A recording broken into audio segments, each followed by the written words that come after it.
Hello viewers. आज की video में हम स्टार्ट कर रहे हैं फिजिक्स जियोरी सॉल्यूशन डिटेल के साथ।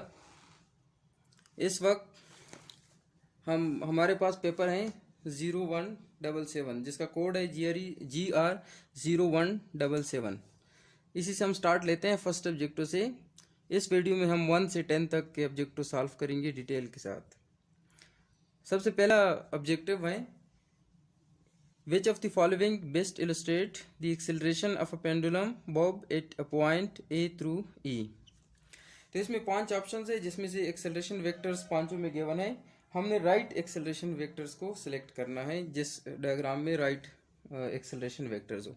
तो इसके लिए हम इक्वेशंस को यूज करेंगे सिंपल पेंडुलम के इक्वेशंस को सिंपल हार्मोनिक ऑसिलेटर के। सबसे पहला इक्वेशन हमारे पास होता है कि this is proportional to -x where x is displacement and a is acceleration, means acceleration is always directly proportional but opposite in direction। दूसरी बात हमारे पास ये होगी कि एक्सेलरेशन के दो कंपोनेंट्स होंगे। एक एक्सेलरेशन का सेंट्रीपिटल कंपोनेंट होगा जो कि हमेशा के लिए v स्क्वायर और r के बराबर होता है, या ये बराबर होता है ओमेगा स्क्वायर r। दूसरा इक्वेशन हमारे पास इस एक्सेलरेशन का दूसरा कंपोनेंट टेंजेंशियल होगा, टेंजेंशियल कंपोनेंट जो कि अल्फा आर के बराबर होता है। तो हम पांचों ऑप्शंस में देखेंगे कि ये तीनों इक्वेशंस कहाँ कहाँ पे सेटिस्फाइड हो रही हैं। तो टोटल एक्सेलरेशन हमारे पास हमेशा के लिए ए सी प्लस ए टेंजेंशियल के बराबर होगा। तो हम इन इक्वेशंस को सेटिस्फाइड करेंगे। अगर हम फर्स्ट ऑप्शन पे जाए तो फर्स्ट ऑप्शन में एक्सेलरेशन हमेशा के लिए आउटवर्ड है, रेडियस के लाइन पे आउटवर्ड है। तो ये फर्स्ट इक्वेशंस को यहाँ पे सेटिस्फाइड नहीं करता, इसलिए हम फर्स्ट ऑप्शन को एलिमिनेट करते हैं। सेकंड ऑप्शन में अगर हम देखें तो सेकंड ऑप्शन में जो ऑप्शन डी है वहाँ पे acceleration directly proportional to displacement तो है बट इन सेम डायरेक्शन है, और ए और ई पर एक्सेलरेशन की कोई डायरेक्शन नहीं है, मीन्स एक्सेलरेशन नहीं है। तो ये फर्स्ट इक्वेशन इसको भी एलिमिनेट करता है। अगर हम पार्ट सी पे जाए तो पार्ट सी में हमारे पास पांचों पॉइंट पर एक्सेलरेशन वेक्टर्स गिवन है और डिफरेंट डायरेक्शंस में है। तो इसके लिए हम इस इक्वेशंस को रेफर करेंगे, इस इक्वेशंस को देखेंगे। तो इसमें अगर हम देखें तो जो पॉइंट ए और ई हैं वहाँ पे हमेशा के लिए हमारे पास वेलोसिटी ज़ीरो होती है। तो इसी वजह से वहाँ पे इस इक्वेशन के मुताबिक सेंट्रीपिटल एक्सेलरेशन हमेशा के लिए ज़ीरो होगी, जिसकी वजह से टोटल एक्सेलरेशन टेंजेंशियल होगा जैसे कि ये गिवन है। और यहाँ पे हम ये भी देख सकते हैं कि इस इक्वेशन के मुताबिक फर्स्ट इक्वेशन के मुताबिक ये टुवर्ड द सेंटर है और डिस्प्लेसमेंट को अपोजिट डायरेक्शन में है।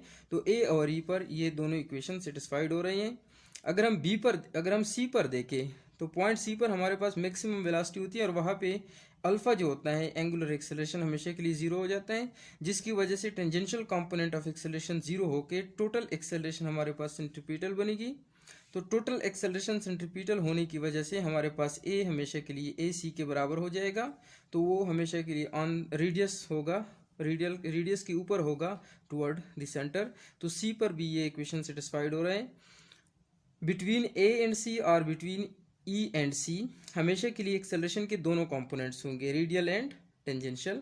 तो अगर हम बी और डी को देखें तो यहाँ पे ये एक्सेलरेशन ना तो टोटली टेंजेंशियल है और ना टोटली रेडियल है या सेंट्रीपिटल है। इन दोनों के दरमियान में हम देख सकते हैं कि ये हमेशा के लिए दो कंपोनेंट बना रहे हैं एक्सेलरेशन वेक्टर। तो हम देख रहे हैं कि पार्ट सी में हमारे पास ये तीनों इक्वेशंस फुली सेटिस्फाइड हो रहे हैं पांच ऑप्शंस पे। तो इसलिए हम कहेंगे कि इस ऑब्जेक्टिव का जो राइट आंसर है वो सी है। अगर हम डी पर देखें तो डी के साथ सेम केस है बी वाला। यहाँ पे एक्सेलरेशन ज़ीरो है और यहाँ पे acceleration directly proportional to X तो है बट सेम इन डायरेक्शन है, तो इसको हम भी निगलेक्ट करेंगे। ये ई और ए का सेम केस है। यहाँ पे अगर एक्सेलरेशन के सारे वेक्टर्स आउटवर्ड थे तो यहाँ पे सारे इनवर्ड्स हैं। तो there is no tangential component in E and also there is no tangential component in option A, so we neglect these all option except C। second objective है हमारे पास the coefficient of static friction between a small coin and a surface of a turntable is 0.3। the turntable rotates at 33.3 revolution per minute। what is the maximum distance from the center of the turntable at which the coin will not slide। तो इस video में हमारे पास एक turn table है उसकी revolution है 33.3 revolution per minute. यहाँ पे हमने इसके ऊपर एक कॉइन रखना है। अभी टर्न टेबल इस एंगुलर वेलोसिटी के साथ मूव करेगा, रोटेट करेगा। तो इन दोनों के दरमियान जो फ्रिक्शन है कॉइन और टर्न टेबल के दरमियान वो 0.3 है। अब हमने फाइंड करना है कि ये कॉइन कहाँ पे स्टेबल होगा, जहाँ पे इस पे सेंट्रीपिटल फोर्स जो कि inward toward the radius act करेगा वो इक्वल हो जाए to the friction force between the coin and the turntable. तो हमें पता है कि फ्रिक्शन फोर्स हमेशा के लिए बराबर होता है म्यू एन।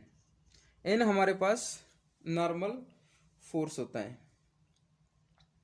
जो कि एम जी के बराबर होता है। एन हमेशा के लिए नॉर्मल फोर्स एम जी के बराबर होता है।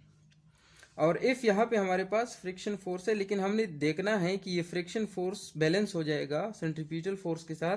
तो यहाँ पे हम एफ सी इसको कहते हैं कि ये हमारे पास सेंट्रीपिटल फोर्स के बराबर होगा।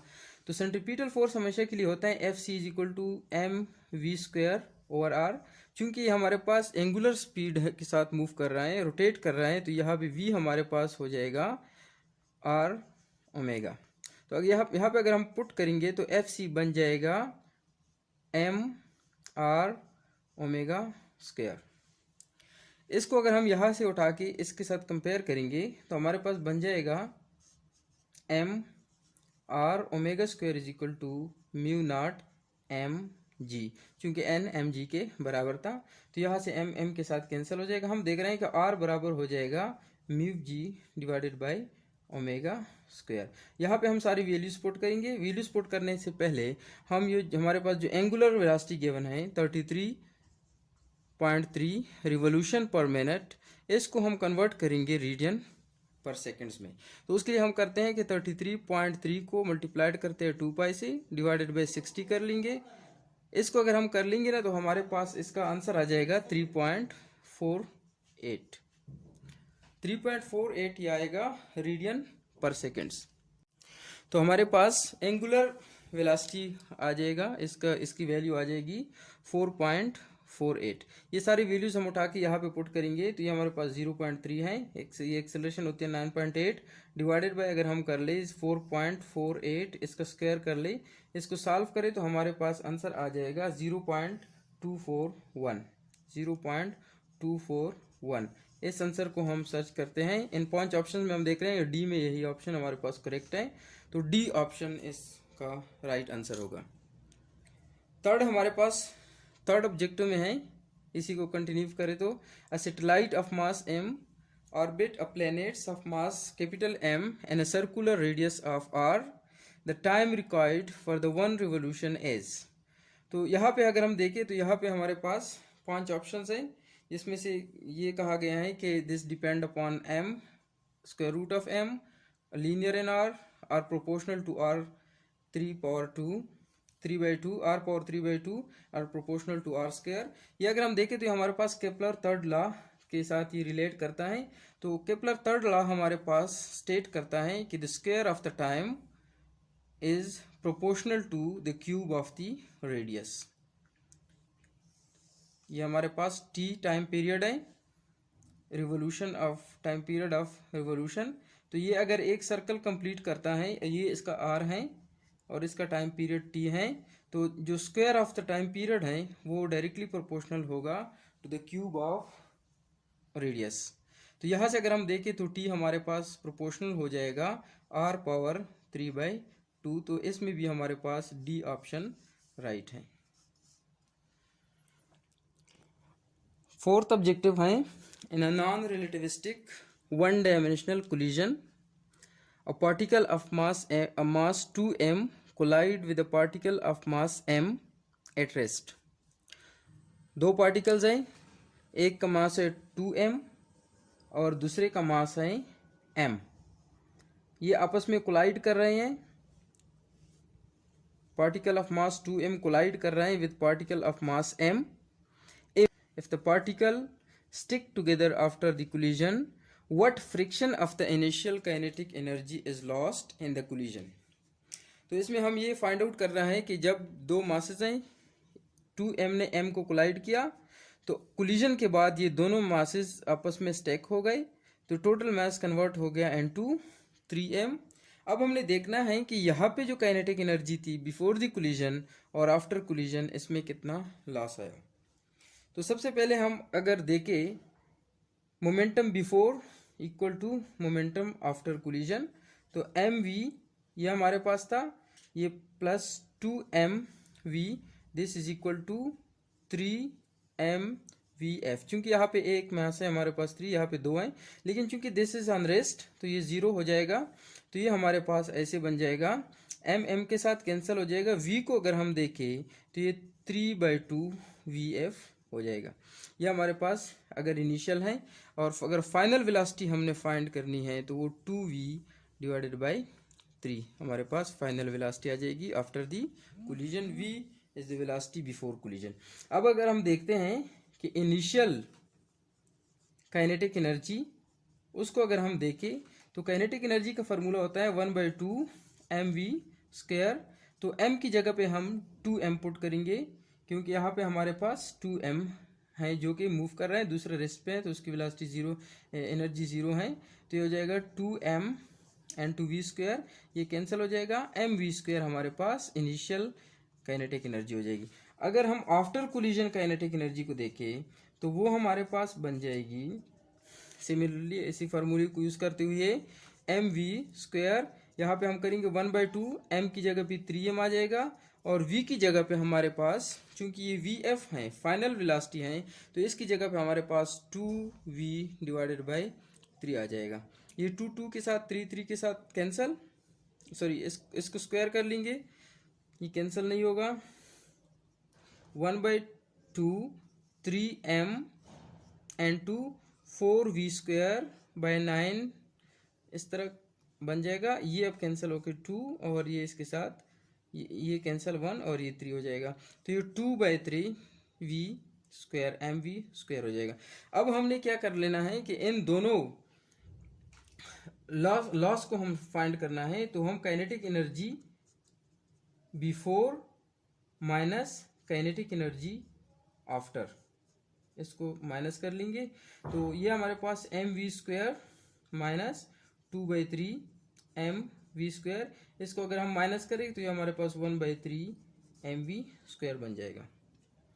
अब हमने रेशो को फाइंड करना है कि कितना रेशो यहाँ पे लॉस आ गया। रेशो में हमने देखना है कि जो हमारे पास काइनेटिक एनर्जी लॉस है डिवाइडेड बाय जो काइनेटिक एनर्जी हमारे पास इनिशियल थी, तो ये हमारे पास हो जाएगा 1/3mv² डिवाइडेड बाय mv² के साथ कैंसिल, तो 1/3 इन दोनों kinetic energy, initial kinetic energy और जो लास्ट है काइनेटिक एनर्जी में लॉस हुआ है, इन दोनों का रेशो हमारे पास, फ्रैक्शन हमारे पास यही बन जाएगा, जो कि यहाँ से पूछा गया था, what fraction of the initial kinetic energy is lost in the collision. तो 1/3 हम देख रहे हैं कि D is the right option. तो फिफ्थ ऑब्जेक्ट तो हमारे पास है, a 3-dimensional harmonic oscillator is in thermal equilibrium with a temperature reservoir of temperature T. The average total energy of the oscillator is. तो एवरेज टोटल एनर्जी के लिए हम जानते हैं कि हमारे पास फार्मूला है Q this is equal to N KT/2 multiplied by F, where F is degree of freedom. तो यहाँ पे हम देख रहे हैं कि एक हार्मोनिक ऑसिलेटर है, तो इसको हम कैपिटल N को 1 कर लेंगे, और चूंकि ये 3-डायमेंशनल हार्मोनिक ऑसिलेटर है, तो 3-डायमेंशनल हार्मोनिक ऑसिलेटर में हमारे पास डिग्री ऑफ फ्रीडम 6 हो जाएगा। तो इसको यहाँ पे पुट कर ले, N 1 हो जाएगा, KT/2 मल्टीप्लाइड बाई 6 करेंगे तो ये कैंसिल आ जाएगा आपके पास 3KT। तो total average kinetic energy of a 3-dimensional harmonic oscillator will be 3KT. Option D is right option. Sixth objective हमारे पास है, कहते हैं कि in ideal monoatomic gas expand quasi statically to twice its volume. एक gas है हमारे पास, monoatomic gas है, वो एक्सपेंड होता है ट्वाइस इट्स वॉल्यूम मीन्स इसका वॉल्यूम इंक्रीज हो जाता है. If the process is isothermal, the work done by the gas is Wi, denoted by Wi. If the process is adiabatic, the work done by the gas is Wa. Which of the following is true? तो यहाँ पे हमारे पास दो किस्म के concept हैं. एक concept तो यह है कि अगर आइसोथर्मल प्रोसेस है हमारे पास, तो आइसोथर्मल प्रोसेस में हम तो एनर्जी को बाहर से ऐड कर सकते हैं. और दूसरा यह है कि इंटरनल एनर्जी इसमें सेम रहेगी, वो चेंज नहीं होगी. मींस जितना भी एनर्जी हम यहाँ पे प्रोवाइड करेंगे it will totally convert into work done. और यहाँ पे ऐसे नहीं होगा, यहाँ पे हम इंटरनल एनर्जी को नहीं दे सकते, एक्सटर्नल एनर्जी हम प्रोवाइड नहीं कर सकते एडियाबैटिक एक्सपेंशन में. तो टोटल जो उसकी इंटरनल एनर्जी होगी वो यूज़ होगी जस्ट वर्क डन के लिए. तो जाहिर सी बात है कि यहाँ पे हमारे पास वर्क डन ज़्यादा होगा, यहाँ पे हमारे पास वर्क डन कम होगा. इसके अलावा अगर हम दूसरे कंसेप्ट पे देखें इसको, पीवी डायग्राम को, तो वी हमारे पास ये हैं और पी ये हैं. इसमें अगर हम इस कर्व को देखें, पूरे कर्व को, तो इसमें हमारे पास दो आइसोथर्मल और दो एडियाबैटिक एक्सपेंशन होती है. इसमें टोटल अगर हम देखें तो हम देखते हैं कि यहाँ पे जो कर्व आइसोथर्मल के लिए है वो ज़्यादा एरिया कवर करता है अंडर द कर्व, और अगर हम एडियाबैटिक को देखें तो वहाँ पे कम एरिया कवर हो रहा है. तो इससे हम कह सकते हैं कि जो चूंकि area under the curve represent कर रहा है वर्क डन को इन आइसोथर्मल और एडियाबैटिक प्रोसेस, तो एरिया जिसके ज़्यादा है वहाँ पे वर्क डन ज़्यादा होगा, जो कि आइसोथर्मल के लिए ज़्यादा है और एडियाबैटिक के लिए कम है. तो ऑप्शन ए में है कि दोनों में वर्क डन सेम होगा, तो ये तो ठीक नहीं हो सकता, ये गलत. दूसरे में कह रहे हैं कि दोनों में वर्क डन आइसोथर्मल में कम होगा, एडियाबैटिक में ज़्यादा होगा, और दोनों ज़ीरो के बराबर, ये भी नहीं हो सकता. थर्ड ऑप्शन में कहते हैं कि आइसोथर्मल में वर्क डन कम होगा, एडियाबैटिक में ज़्यादा होगा, ये भी गलत है, और फोर्थ भी गलत है. फिफ्थ ऑप्शन में हमारे पास वर्क डन दोनों में ज़ीरो से ज़्यादा होगा, एडियाबैटिक में कम होगा और आइसोथर्मल में उससे ज़्यादा होगा. So part E is the right option. यहाँ पे हमारे पास जो वर्क डन है डेल्टा डब्ल्यू, ये बराबर होता है पी डेल वी. तो ये वी एक्सपेंशन है जो कि वो हमें कह रहा था कि थर्मल एक्सपेंशन है जिसमें से वॉल्यूम ट्वाइस हो रहा है, इंक्रीज हो रहा था. सेवंथ ऑब्जेक्टिव है, two long identical bar magnets are placed under a horizontal piece of paper as in figure. ये हमारे पास एक पेपर है, उसके नीचे हमने दो वर्टिकल मैग्नेट रॉड्स रखे हैं, और पेपर के साथ दोनों के same end north pole touch कर रहे हैं. Paper is covered with iron filling, इसके ऊपर हमने आयरन फिलिंग डाल दी. When the two north poles are a small distance apart, इन दोनों के दरमियान स्मॉल डिस्टेंस है, एंड टचिंग द पेपर, और पेपर को टच कर रहे हैं नीचे की तरफ से, ऊपर से आयरन फिलिंग है. The iron filling moves in a pattern shows the magnetic field lines. तो आयरन फिलिंग मैग्नेटिक फील्ड के अंदर अरेंज हो जाएंगे मैग्नेटिक लाइन्स के थ्रू.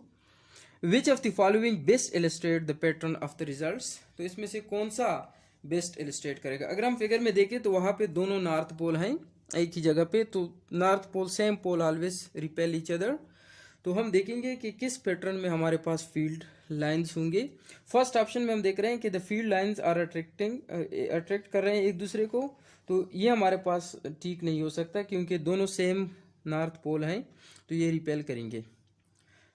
सेकंड ऑप्शन में अगर हम देखें तो यहाँ पे जो मैग्नेटिक फील्ड लाइंस हैं वो एक दूसरे को रिपेल कर रहे हैं, जिसकी वजह से इन दोनों के दरमियान जगह खाली हो जाएगी और आयरन फेलिंग रिपल्शन के डायरेक्शन में एक दूसरे के साथ दूर जाने की कोशिश करेंगे, अलाइन हो जाएंगे. तो part B is right option.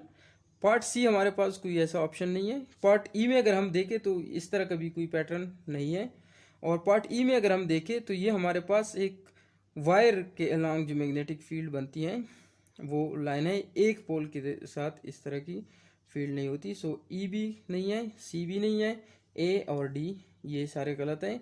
Part B इसमें से राइट आंसर लग रहा है. एट्थ ऑब्जेक्टिव हमारे पास है, a positive charge Q is located at a distance L above an infinite grounded conducting plane as shown in figure. What is the total charge induced on the surface? यह हमारे पास एक conducting surface है, एक plate है।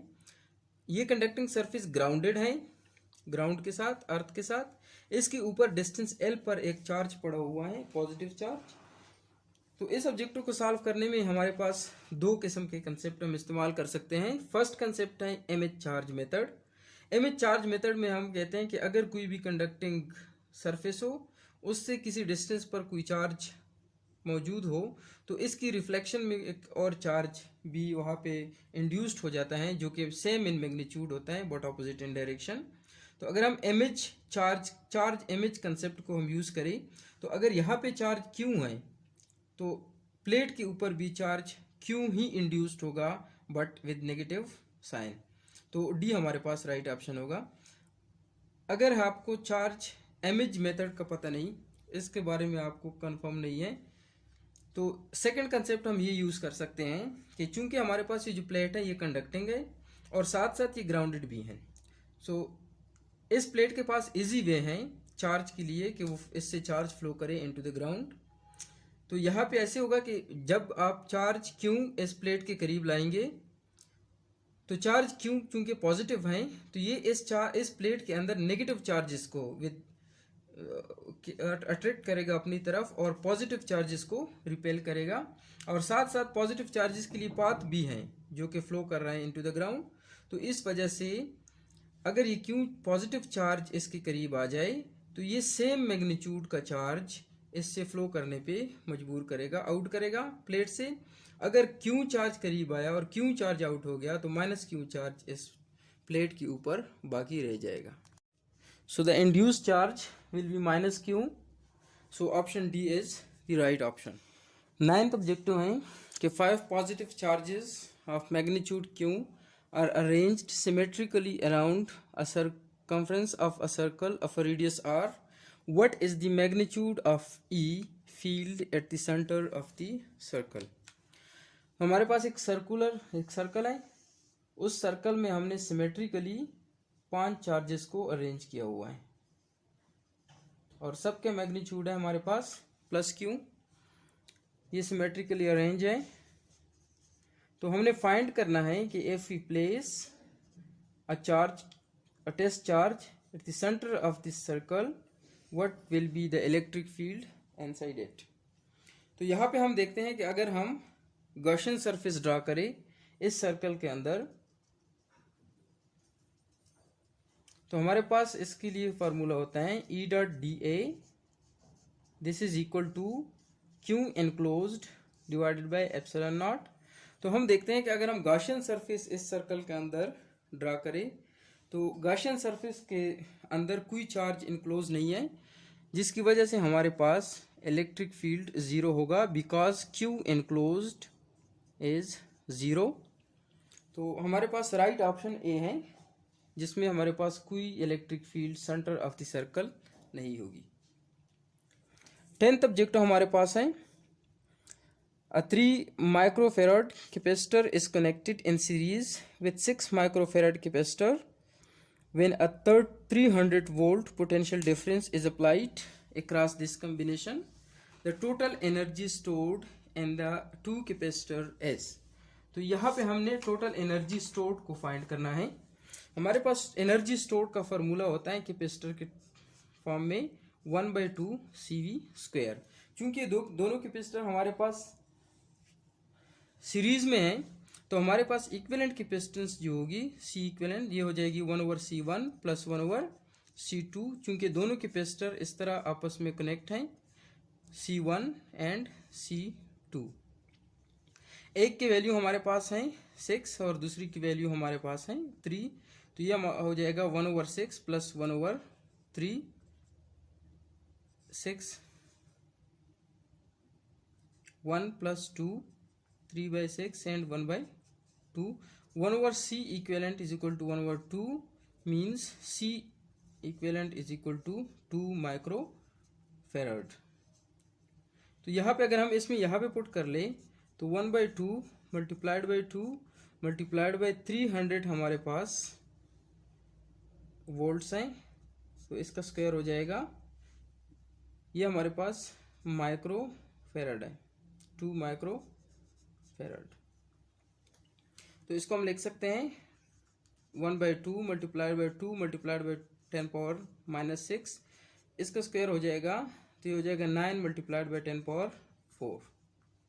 ये इसके साथ cancel out और हमारे पास बच जाएगा 10⁻⁻2, या इसको हम मल्टीप्लाइड बाई 9, या इसको हम लिख सकते हैं 9 मल्टीप्लाइड बाई 0.01 मीन्स 0.09 जॉल। तो टोटल एनर्जी इस कैपेसिटर की कम्बिनेशन में, इनके दो कैपेसिटर में जो स्टोर होगी वो 0.09 जॉल होगी।